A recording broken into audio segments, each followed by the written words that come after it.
ค่ะก่อนที่เราจะไปเริ่มถักตัวกระเป๋านะคะ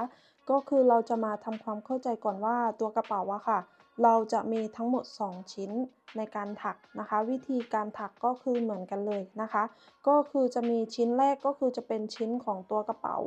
ชิ้นที่2ก็จะเป็นชิ้นของด้านข้างของตัวกระเป๋านะคะวิธีการเราจะถักเหมือนกันเลยนะคะก็เดี๋ยวเราไปดูวิธีการถักกันเลยนะคะ โอเคค่ะเราก็จะมาเริ่มถักในตัวของตัวกระเป๋ากันก่อนเลยนะคะวิธีถักเราจะถักเหมือนกันเลยนะคะก็เริ่มต้นนะคะเราก็จะพัน slip knot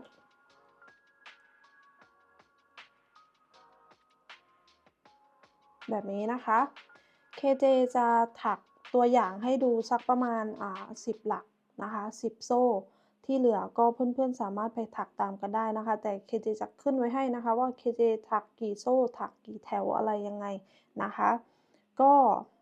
เราจะถักในตัวของกระเป๋าตัวนี้นะคะ KJ ถักอยู่ที่ทั้งหมด70โซ่ค่ะก็ให้เพื่อนๆถักขึ้นไปนะคะตามจำนวนโซ่ถ้าใครอยากได้ไซส์เดียวกับของ KJ ก็ถักขึ้นไปทั้งหมด70โซ่ค่ะแต่ถ้าใครอยากได้สูงหรือว่าสั้นกว่าก็สามารถปรับได้ตามใจชอบเลยค่ะอันนี้ไม่ได้มีจำกัดว่าจะต้องถักให้เป็นเลขคี่หรือว่าเลขคู่นะคะเพื่อนๆสามารถถักได้ตามที่เพื่อนๆต้องการเลยแล้วก็วิธีการจะรู้ได้ยังไงว่าเราอยากได้สั้นยาวประมาณไหนใช่ไหมคะก็ให้เพื่อนๆนะคะถักโซ่ขึ้นไป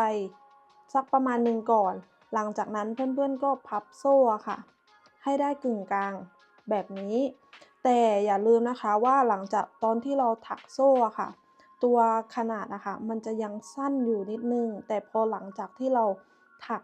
X ลงไปในโซ่อะค่ะตัวเนี้ยค่ะมันก็จะขยายขึ้นมาอีกนิดหนึ่งนะคะก็คือให้เพื่อนๆถักโซ่แล้วก็พับครึ่งดูว่าอยากได้ความสูงประมาณไหนนะคะก็เกเจจะถักให้ดูประมาณ10โซ่นะคะแต่จำนวนจริงๆก็คือ KJ ถักทั้งหมด70โซ่นะคะ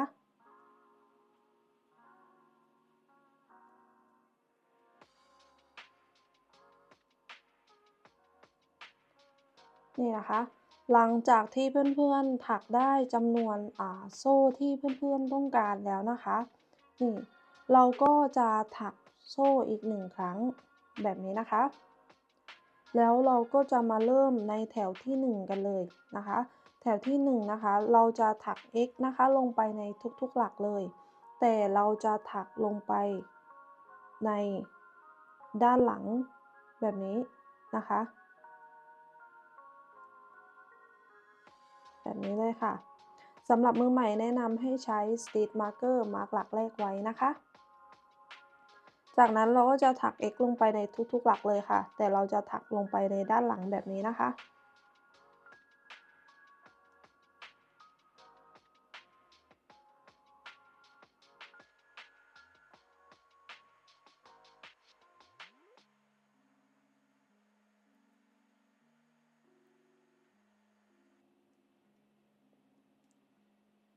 นี่นะคะเสร็จแล้วก็จะออกมาประมาณนี้เลยนะคะในแถวที่2แล้วก็แถวอื่นๆเราก็จะถักเหมือนกันเลยนะคะก็คือเราจะถักโซ่1พลิกชิ้นงานค่ะจากนั้นเราจะถัก X นะคะลงไปในทุกๆหลักเลยนะคะแต่เราจะถักแบบธรรมดาแล้วนะคะแบบนี้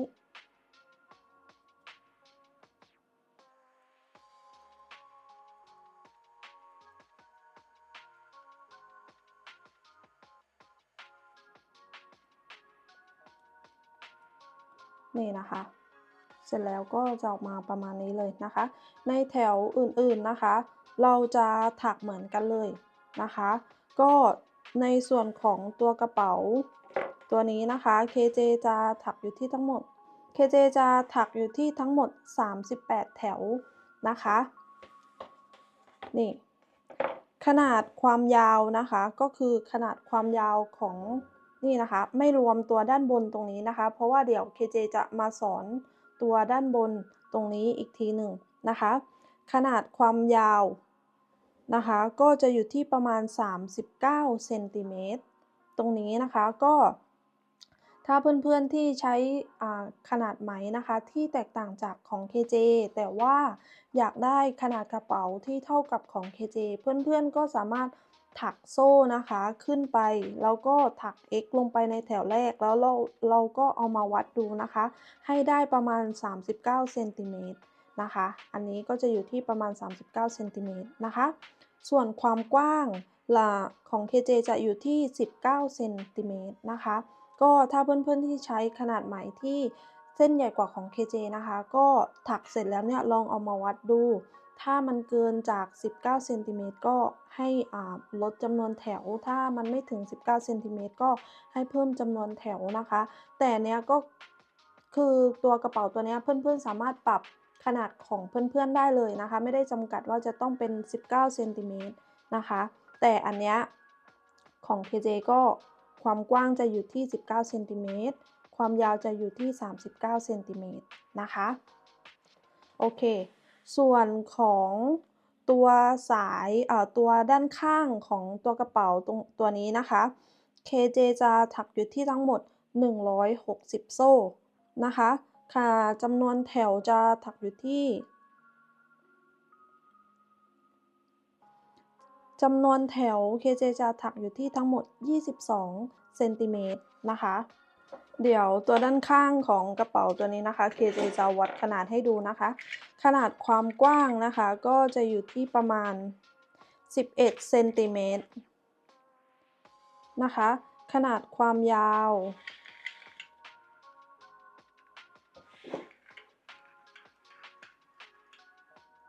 ขนาดความยาวจะอยู่ที่91เซนติเมตรครึ่งนะคะอันนี้ก็แล้วแต่เพื่อนๆเลยนะคะถ้าเพื่อนๆอยากได้สายที่เพราะว่าอันเนี้ยพอเราถักไปแล้วมันจะรวมเป็นตัวสายด้วยค่ะเราจะพับกลางแบบนี้นะคะนี่แล้วเราก็จะเอาตัวแผ่นตรงกลางของกระเป๋าอะค่ะมาแบบนี้นี่มันก็จะออกมาประมาณนี้ตอนที่เพื่อนๆถักโซ่แล้วก็ถัก X ในแถวแรกอะค่ะเพื่อนๆลองเอามาวัดกับตัวแผ่นของกระเป๋าดูก่อนก็ได้นะคะนี่มันจะออกมาประมาณนี้ถ้าเพื่อนๆอยากให้ตัวสายตรงเนี้ยค่ะมันยาวกว่านี้มันสูงกว่านี้เพื่อนๆก็สามารถเพิ่มจำนวนโซ่ได้นะคะนี่แบบนี้นะคะนี่เดี๋ยวขั้นตอนต่อไปนะคะ KJ จะมาสอนถักในส่วนด้านบนตรงนี้นะคะอันนี้ง่ายมากๆเลยนะคะก็คืออันเนี้ยฝั่งเนี้ย KJ ถักไว้เสร็จแล้วฝั่งหนึ่งนะคะเดี๋ยว KJ จะไปสอนอีกฝั่งหนึ่งก็คือหลังจากที่เพื่อนๆนะคะถักตัวชิ้นงานเนี่ยค่ะตัวเนี้ยเสร็จแล้วก็ให้เพื่อนๆถักโซ่1แล้วก็ตัดไหมได้เลยนะคะแล้วหลังจากนั้นเราก็จะมาถักฝั่งนี้กันนะคะก็คือนี่จะเป็นแบบนี้วิธีการถักง่ายมากๆเลยค่ะเพื่อนๆเริ่มต้นให้เพื่อนๆนะคะพันสลิปน็อต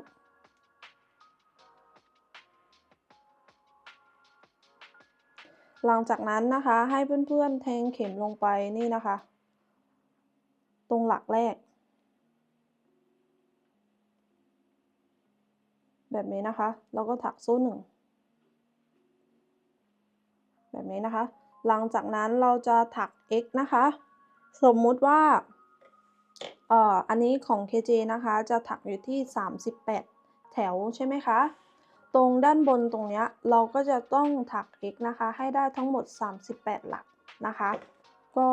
เราจะถัก X นะคะลงไปในหลักเดิมค่ะแบบนี้นะคะสำหรับมือใหม่นะคะอย่าลืมใช้ Stitch Marker นะคะมาร์กหลักแรกไว้ทุกครั้งเลยนะคะหลังจากนั้นเราก็จะถัก X นะคะลงไปในทุกๆหลักเลยค่ะให้ได้ครบตามจำนวนแถว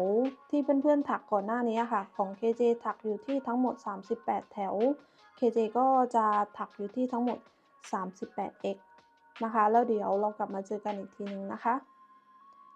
นี่นะคะหลังจากที่เราถักลงไปในทุกๆหลักแล้วนะคะก็จะออกมาประมาณนี้เลยนะคะอย่าลืมนะคะตรงด้านล่างตรงนี้ค่ะเพื่อนๆถักกี่แถวจำนวน x ด้านบนก็จะต้องสัมพันธ์กับ ตัวแถวด้านล่างนะคะของ KJ ถักอยู่ที่38แถวตัว x ด้านบนตรงนี้ก็จะต้องได้ทั้งหมด38x นะคะต่อไปนะคะในแถวที่2แล้วก็แถวที่2ถึงแถวที่7นะคะเราก็จะถักเหมือนกันเลยนะคะก็คือเราจะถักโซ่1พลิกชิ้นงานหลังจากนั้นเราจะถัก x นะคะลงไปในทุกๆหลักเลยค่ะไปจนถึงหลักสุดท้ายเลยนะคะ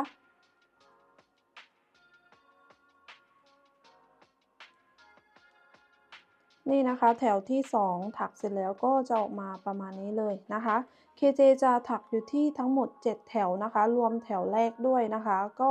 เราจะแถวที่3ถึงแถวที่7เราจะถักเหมือนแถวที่2เลยนะคะก็เดี๋ยวเรากลับมาเจอกันอีกทีนึงนะคะ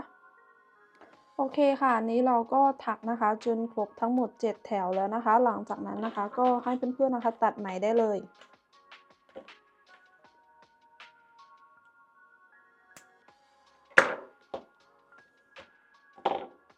แบบนี้นะคะนี่ขนาดนะคะก็จะอยู่ที่ประมาณ3เซนติเมตรครึ่งถึง4เซนนะคะนี่ประมาณนี้นะคะเผื่อใครที่ขนาดไหมเล็กกว่าหรือใหญ่กว่าก็สามารถเอาไปปรับใช้ตามกันได้นะคะนี่เสร็จแล้วก็จะออกมาประมาณนี้เลยนะคะนี่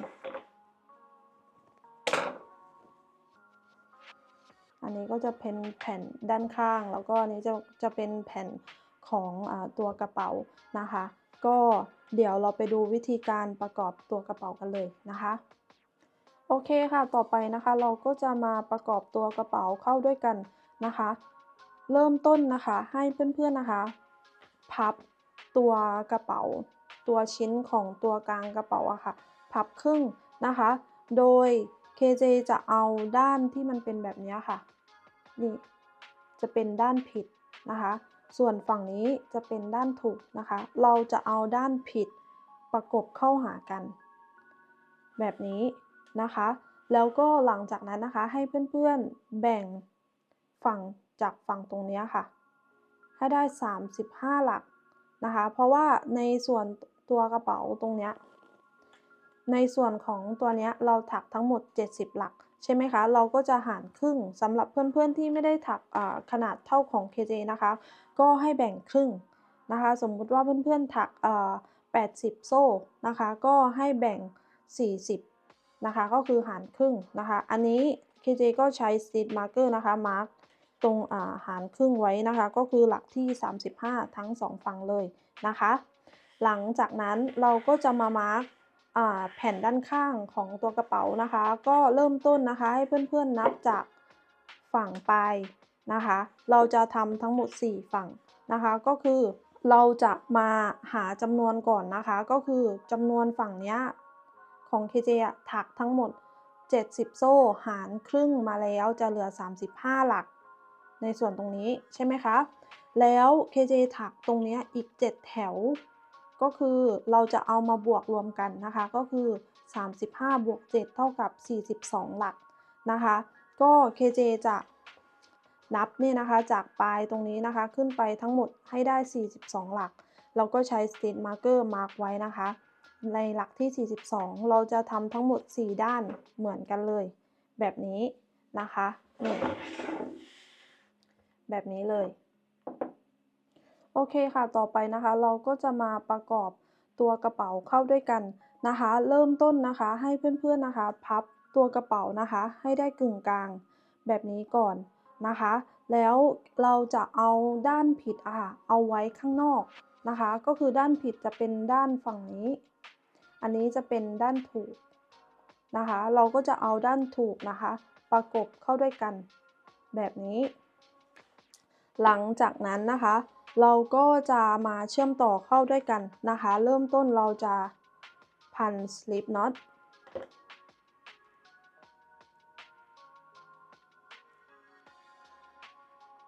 แบบนี้นะคะหลังจากนั้นนะคะก็ให้เพื่อนๆนะคะเอาชิ้นงานประกบกันแบบนี้นะคะแต่อย่าลืมนะคะอันเนี้ยมันจะแล้วแต่เพื่อนๆเลยนะคะว่าจะเอาด้านไหนออก นะคะอันนี้จะเป็นด้านผิดฝั่งนี้ก็จะเป็นด้านผิดนะคะเราก็จะเอามาประกบกันนี่พอเราประกบกันอะด้านถูกทั้ง2ฝั่งมันจะอยู่ด้านในแบบนี้นะคะแล้วเราก็จะแทงเข็มลงไปในหลักที่มี Stitch Marker อยู่นะคะอันนี้จากฝั่งตัวด้านข้างของกระเป๋าหลังจากนั้นเราก็จะแทงเข็มลงไปในหลักแรกแบบนี้นี่นะคะหลังจากนั้นเราก็จะเกี่ยวไหมลอดผ่านห่วงแบบนี้แล้วก็ถักโซ่1แบบนี้นะคะหลังจากนั้นเราก็จะถัก x นะคะลงไปในทุกๆหลักเลยโดยเราจะแทงทะลุทั้ง2ฝั่งนี่นะคะ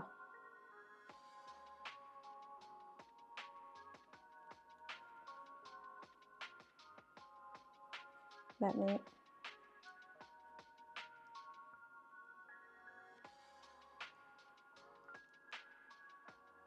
นี่นะคะ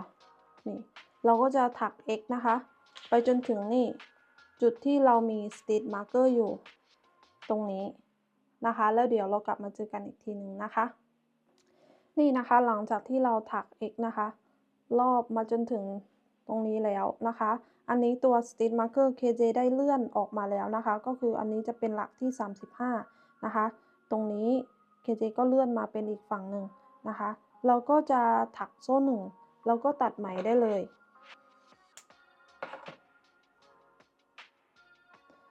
แบบนี้นะคะนี่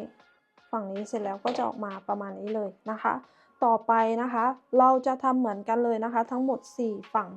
นะคะก็คือฝั่งถัดไปนะคะก็คือฝั่งนี้เราจะพับกลางแบบนี้ก่อนนี่นะคะหลังจากนั้นเราก็จะมาเชื่อมต่อกับตรงนี้นี่เราก็จะมาเป็นฝั่งนี้แบบนี้นี่นะคะพอมาฝั่งนี้เราก็จะทำเหมือนกันเลยนะคะก็คือเราจะเชื่อมต่อทั้งหมด4ฝั่งนี่อันนี้ฝั่งที่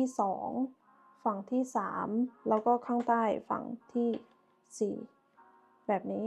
นะคะก็เราจะเชื่อมต่อให้ครบทั้งหมด4ฝั่งเลยแล้วเดี๋ยวเรากลับมาเจอกันอีกทีหนึ่งนะคะแล้วก็อีกอย่างหนึ่งนะคะก็คืออันเนี้ยฝั่งตรงนี้ใช่ไหมคะ KJ ได้เชื่อมต่อไปแล้ว1ฝั่งแล้วก็ตัดปลายไหมเรียบร้อยแล้วหลังจากนั้นตอนที่เราเชื่อมต่ออีกฝั่งหนึ่งอะค่ะตรงนี้ให้เราเหลือปลายไหมไว้นิดนึงนะคะเพราะว่าเราจะมาเย็บตรงส่วนตรงนี้นะคะให้เพื่อนๆตอนที่เพื่อนๆถักเสร็จนะคะเพื่อนๆจะเริ่มถักจากฝั่งนี้ใช่ไหมคะมาจนถึงฝั่งนี้แล้วตอนที่ถักโซ่1เราก็ตัดไหมเนี่ยให้เหลือปลายไหมไว้นิดนึงเพื่อที่จะเย็บนะคะฝั่งนี้ก็เหมือนกันในตอนที่เราถักฝั่งแรกเสร็จแล้วฝั่งที่2เราจะมาถักตรงนี้ใช่ไหมคะตอนที่เราถักเสร็จนะคะให้เราเหลือปลายไหมไว้เผื่อเย็บนิดนึงนะคะถ้าถ้าใครที่จะตัดไหมแบบพอดีก็ได้เหมือนกันแล้วก็ค่อยเย็บอีกทีหนึ่งก็ก็ได้เหมือนกันเลยนะคะก็เดี๋ยวเรากลับมาเจอกันอีกทีหนึ่งนะคะนี่นะคะเสร็จแล้วก็จะออกมาประมาณนี้เลยนะคะนี่จากนั้นนะคะเพื่อนๆจะสังเกตว่า KJ จะเหลือปลายไหมตรงนี้ไว้นะคะเพื่อที่จะเอามาเย็บตรงนี้นะคะให้มันเป็นมุมนะคะก็วิธีการเย็บนะคะเราก็จะใช้เข็มเก็บปลายไหมนะคะสอดไหมเข้าไป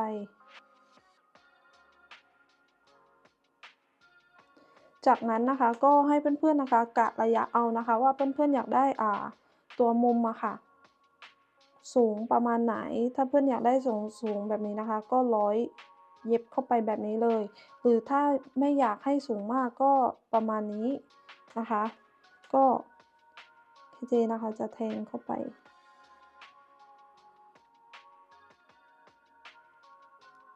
แบบนี้นะคะหลังจากนั้นเราก็จะร้อยขึ้นไป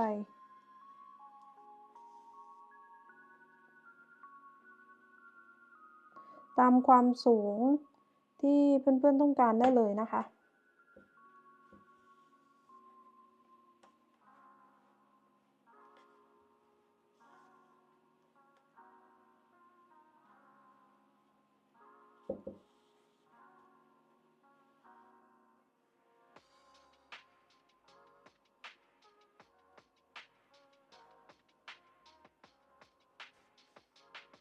แบบนี้หลังจากนั้นเราก็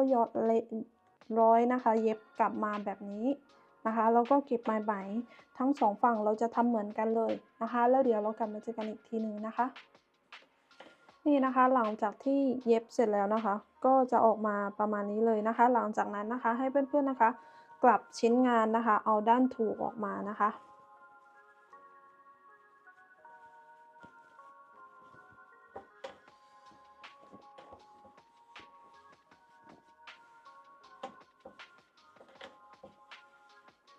จากนั้นเราก็จะจัดทรงกระเป๋านิดหนึ่งนะคะ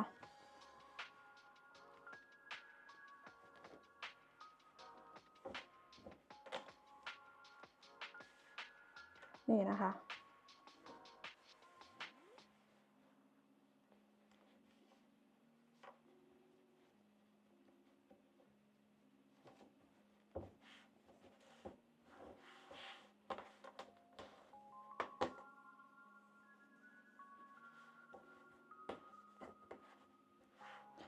นี่นะคะเสร็จแล้วก็จะออกมาประมาณนี้เลยนะคะหลังจากนั้นนะคะเราก็สามารถใส่ตัวกระดุมแม่เหล็กตรงนี้ได้นะคะแล้วก็ตกแต่งกระเป๋านะคะก็เดี๋ยวเรากลับมาเจอกันอีกทีหนึ่งนะคะ